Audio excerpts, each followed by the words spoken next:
The west coast of Africa, looking today much as it did 100 years ago.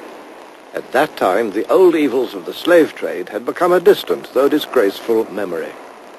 But there now opened a new chapter of confrontation along these tropical shores. In past years, Europeans had come here for profitable business. Now they wanted more, much more. Old trading posts like this one had long been the scene of a partnership between maritime traders from Europe and local Africans. By the 1880s, that old partnership was being swept away in a dramatic change, the outcome of a new European drive for overseas empire. Industrialized countries led by France and Britain had begun to invade the black continent, each hoping for new sources of raw materials for its factories, new markets for its manufacturers, and new positions of advantage against its rivals. This was called the Scramble for Africa. By 1914, only two countries remained outside European possession, Liberia in the west and Ethiopia in the east. Britain had seized the lion's share of control. Egypt and the Sudan in the north, the immense wealth of South Africa, valuable colonies like Rhodesia and Kenya, and richly populated territories such as Nigeria and the Gold Coast. France had invaded Algeria in the 1830s. Now, after new wars of conquest, she added more colonies to her empire south of the Sahara, including the island of Madagascar. Little Portugal carved out two vast colonies, Angola and Mozambique, while Imperial Germany took the Cameroons and southwest Africa, and on the east coast, Tanganyika. The vast Congo basin fell to King Leopold of the Belgians. Italy and Spain completed the enclosure. The fate of the continent was utterly changed. Between the colonizing powers themselves, the carve-up was peaceful, but their rivalry was intense. In 1884, a Congress of the competing governments met in Berlin to settle their disputes. Germany's Iron Chancellor Bismarck was there. And active behind the scenes was the ambitious Belgian king.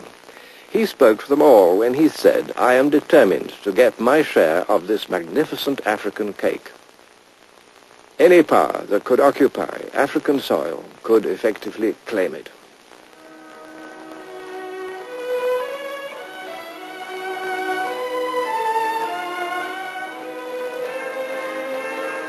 Now the task was to stake out frontiers in utterly uncharted land.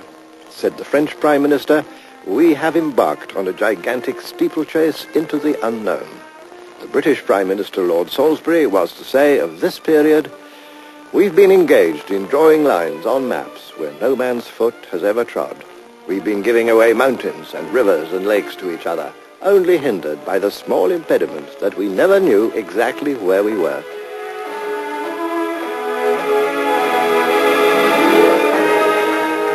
The great game was to get hold of places and positions of advantage over rivals, no matter what irrational frontiers might result. One of the most absurd cases was the magnificent Gambia River. Britain had long held Bathurst, Banjul today, and was determined to keep this river route to the interior. But France, invading from the west coast, enclosed all the territory surrounding the Gambia River in her new colony of Senegal. So the French were naturally eager to obtain the Gambia River. They offered Britain, in exchange, the much larger and richer Ivory Coast. But the British Parliament insisted on keeping the Gambia, thus dividing the peoples of the region. And the result was, and is, a country that is 300 miles long, but never more than 30 miles wide.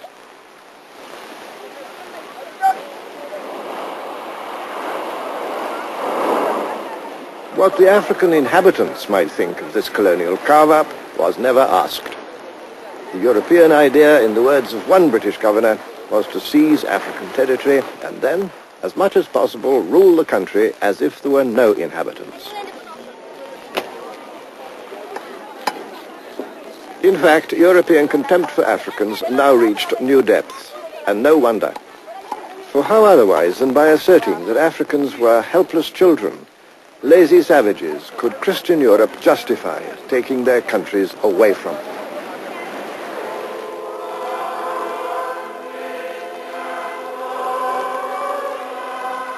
The helpless children, meanwhile, sang their own version of a famous hymn. Onward, Christian soldiers, into heathen lands, prayer books in your pockets, rifles in your hands. Take the happy tidings where trade can be done. Spread the peaceful gospel with the Gatling gun. The European invasions were widely resisted. Conquest was never easy. And sometimes, as these old drawings and photographs testify, conquest led to a ruthless killing that later generations would prefer to forget.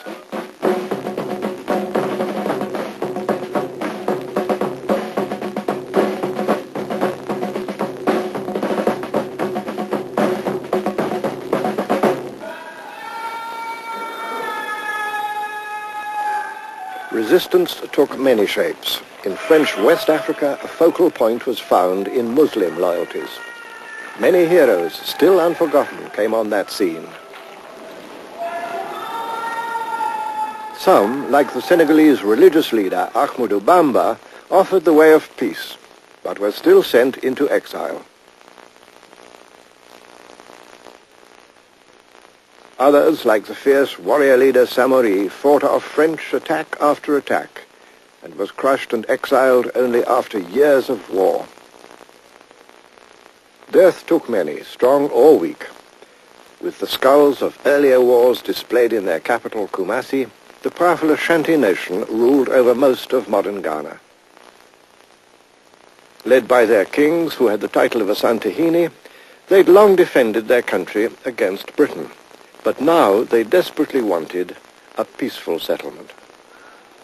In 1895, fearing a disastrous war with Britain, King Prempeh made a strong bid for peace from his palace here at Kumasi.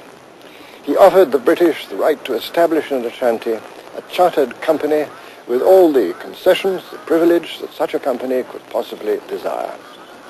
But it wasn't enough, for the British now wanted territorial possession as well as privilege.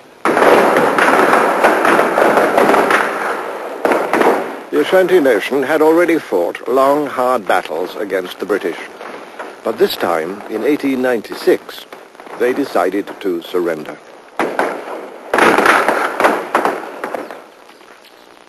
In a ceremony of deliberate humiliation, the king was made to kiss the British commander's boot and then sent into exile. But it wasn't the end of the story. The British now blundered. A new British governor, Sir Frederick Hodgson, decided that he had to get possession of the sacred golden stool, symbol of the Ashanti nation's soul. Arriving at the British fort here in Kumasi, he ordered the assembled chiefs to hand the stool over. Worse still, he demanded the right to sit on it, something that no person had ever been allowed to do, not even the king himself.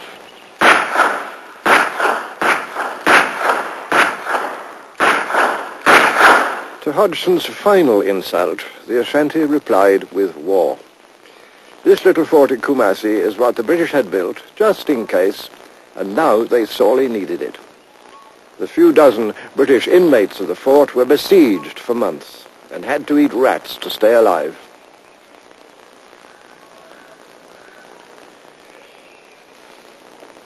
Hodgson's act of folly had exacted a bitter price. Efforts to send in relief from the coast were repeatedly frustrated by Ashanti resistance, until finally the governor and his wife got away to the coast and the absurd but tragic affair could be closed. This ended war between Britain and Ashanti, and a year later, in 1901, the British quietly annexed the country, which became part of the colony of the Gold Coast. All over Africa, the new military technology of automatic guns gave easy victories to the invaders.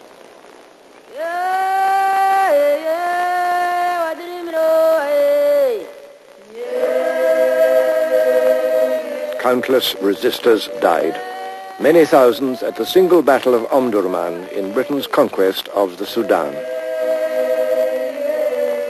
Meanwhile, in another part of the Sudan, the French were also scoring victories. For the most part, public opinion rejoiced. For were these not victories over an inferior species, a kind of joke humanity? There were some critics, but not many, and their voice was ignored or silenced. What really mattered was to do down one's European rivals. If you were British, to get the better of the French in West Africa or of the Germans in East Africa, while orphans like little Uganda were left on the protective doorstep of Father John Bull. Even before 1900, there came a new source of conflict: settlers from Europe, French in the far north, Dutch and then British in the far south, and some Germans. Other settlers were attracted to the good farming land of the east, to Tanganyika, northern and southern Rhodesia, and the British territories of Uganda and Kenya. Once again, nobody asked permission. An early French governor had laid down the golden rule. Wherever good water and fertile land are found, he said, settlers must be installed without questioning whose land it may be. The settlers, not surprisingly, agreed. The next step in East Africa was to build a railway from the coast to the interior. The line was completed in 1901, and millions of acres of good farming land in Kenya were opened to white ownership and settlement for the buying price of next to nothing. These white strangers, oddly enough, were at first welcomed by the African inhabitants. But the welcome didn't last for long, for they soon discovered that colonial government wanted them to give things, above all their land and their labor. These colonial demands provoked a repeated resistance, and against that resistance, the colonial government, with white settlers arriving in ever larger numbers from Britain, waged a war with little mercy, and of course with rifles and machine guns against spears and arrows.